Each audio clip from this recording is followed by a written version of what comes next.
इस व्लॉग में मैं कवर करने वाला हूँ ऋषिकेश से गोविंद घाट तक की दूरी और उसका समय।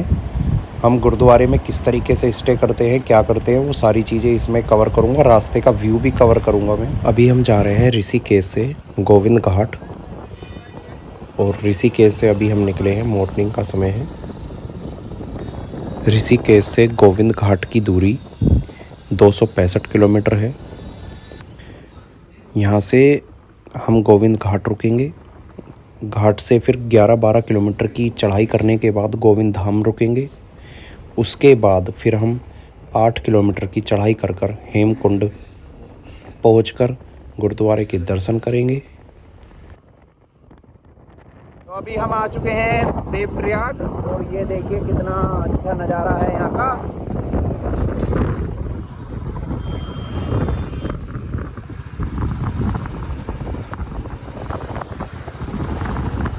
ठंडी ठंडी हवा चल रही है, और कभी सूरज की किरणें पड़ती हैं और कभी एकदम छाँव, कभी ठंड, कभी नॉर्मल। जैसा कि आप देख रहे हैं, दोनों जलों में अंतर है। एक नदी का जल अलग है और दूसरी नदी का अलग है। भगीरथी और अलकनंदा दोनों का अलग है नदियों का। और इन दोनों को मिलने के बाद ये जो आप देख रहे हैं ये गंगा है, और अभी ये जो देख रहे हैं ये नदियां हैं। अभी मिलने से पहले, मिलने के बाद गंगा बन जाती हैं। और ये है देवप्रयाग में। और देवप्रयाग जो फेमस है वो इसी वजह से फेमस है, दोनों नदियों के संगम होता है, और यहाँ पे दोनों नदियाँ मिलकर गंगा को बनाती हैं। देवप्रयाग से लगभग 1 घंटे की दूरी पर आकर हमने यहाँ पे रेस्ट किया, थोड़ा बहुत खाया पिया।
बाबा जी, आप कहाँ से आ रहे हैं? मैं मनिंदगढ़ ज़िले में छत्तीसगढ़ स्टेट है जी।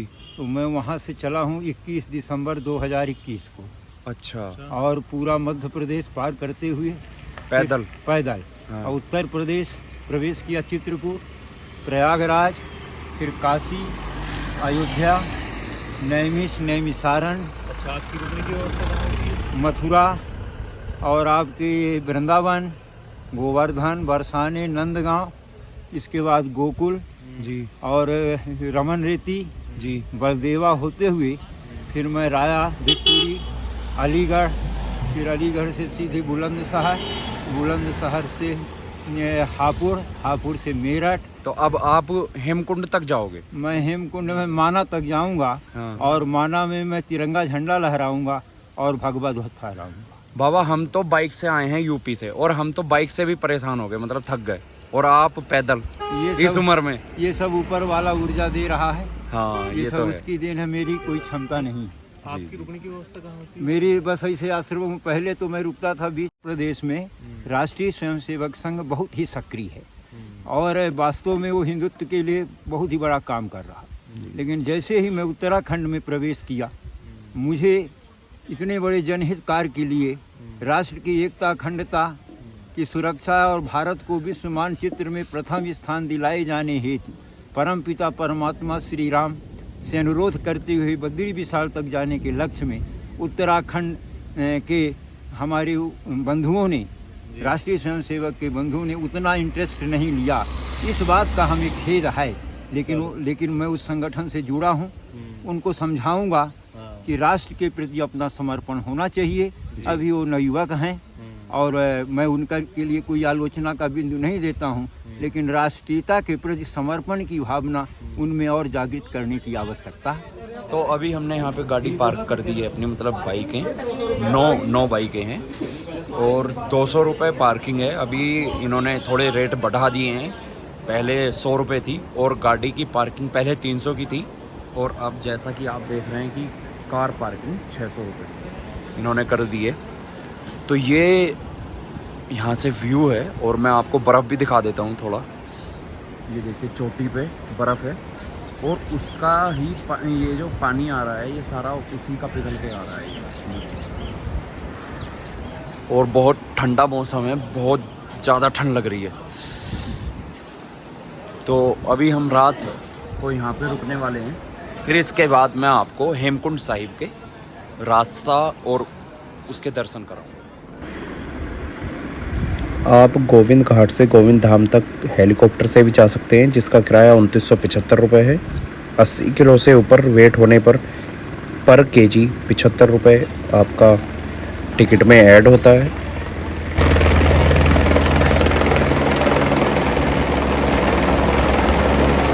आप अभी देख रहे हैं ये गुरुद्वारा है गोविंद घाट का और रात हम यहीं पे रुकने वाले हैं और लंगर हमने चख लिया है। कल मॉर्निंग में हमारी ट्रैकिंग शुरू होगी जो कि लगभग 19 किलोमीटर की है। तो उसके लिए मैं अलग व्लॉग लेके आने वाला हूँ, ट्रैकिंग प्लस हेमकुंड साहिब का। और ये पार्ट 2 रहेगा। एक इसके पूरे सफ़र का जो बीच में पार्ट रहा है वो ऋषिकेश जो हम रुके थे वो व्लॉग एपिसोड 1, और ये गोविंद घाट का जो गुरुद्वारा है ये जो स्टे किया है हमारा ये एपिसोड 2, और इसके बाद जो एपिसोड 3 है उसमें है हेमकुंड साहिब, उसके दर्शन देखने को मिलेंगे। और उसी तीनों व्लॉगों को आप देखोगे तभी जाके आपको अच्छे से पूरी यात्रा समझ में आएगी कि कितना खर्चा होता है, कैसे जाते हैं, क्या सारी चीज़ें। तो बने रहिए व्लॉग के लास्ट तक और नेक्स्ट व्लॉग भी ज़रूर देखना। धन्यवाद। यहाँ गुरुद्वारे के पास मार्केट भी है, यहाँ पे आप गर्म कपड़े और कड़े और गुरुद्वारे की तस्वीरें, ये सारी चीज़ें, काफ़ी चीज़ें यहाँ पे अवेलेबल हैं। तो ऐसा नहीं है कि आपको यहाँ पे गर्म कपड़े नहीं मिलेंगे, और गर्म कपड़ों की तो ज़रूरत यहाँ पे रहेगी क्योंकि ऊपर जाके तो बर्फ़ मिलता है और यहाँ पे ठंड रहती है काफ़ी। तो अभी मैं आपको अपना रूम दिखा देता हूँ।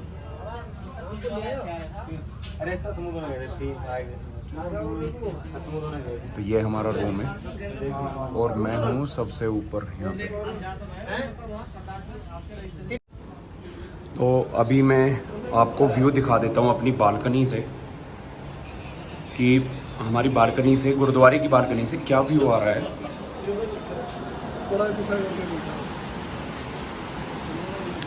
तो ये व्यू बालकनी का है और काफ़ी शानदार व्यू है। और यहाँ से जैसा कि आप सुन रहे होंगे नेचुरल साउंड इस नदी का, कितनी तेज़ आवाज़ है इसकी।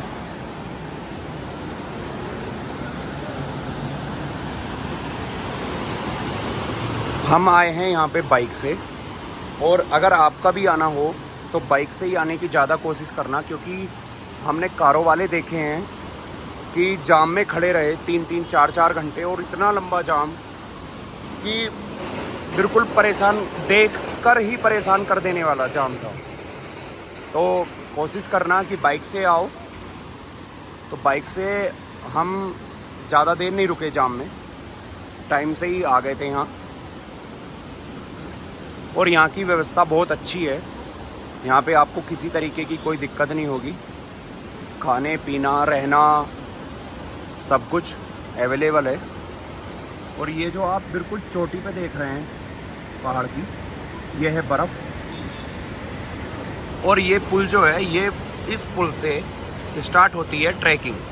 यहाँ से हमें पैदल चलना होता है 19 किलोमीटर, तब जाके हमें हेमकुंड साहिब के दर्शन होते हैं। तो व्लॉग आपको कैसा लगा मुझे कमेंट करके ज़रूर बताना। ये जो गाड़ियाँ जाती हैं और बाइक यहाँ से सिर्फ 3 किलोमीटर तक जा सकती हैं। और एक बात और, यहाँ पे सामान काफ़ी महंगा मिलता है। जैसे कि एक शैम्पू है तो वो 1 रुपये का है तो 2 रुपये का मिलेगा, मतलब डबल प्राइस में महंगा हो जाता है। तो अपने साथ लेके जाना जो भी अपनी ज़रूरत की चीज़ें हैं, और गर्म कपड़े ज़रूर लेके जाना क्योंकि ऊपर बर्फ़ मिलने वाला है बिल्कुल। यहाँ भी काफ़ी ठंड है। तो उम्मीद करता हूँ आपको व्लॉग अच्छा लगा होगा, और मैं भी अब ट्रैकिंग शुरू करूँगा तो वो आपको मैं दिखाऊँगा नेक्स्ट व्लॉग में, एपिसोड 3 में। पूरी ट्रैकिंग, झरने, व्यू काफ़ी शानदार ये सारा होने वाला है व्यू। मिलते हैं नेक्स्ट व्लॉग में। तीनों व्लॉग देखना, उसमें आपको अलग ही एक्सपीरियंस, मतलब अलग ही नॉलेज मिलेगी, और अलग ही, मतलब यहाँ से ये समझ लो कि स्वर्ग का रास्ता इस पुल से होके जाता है।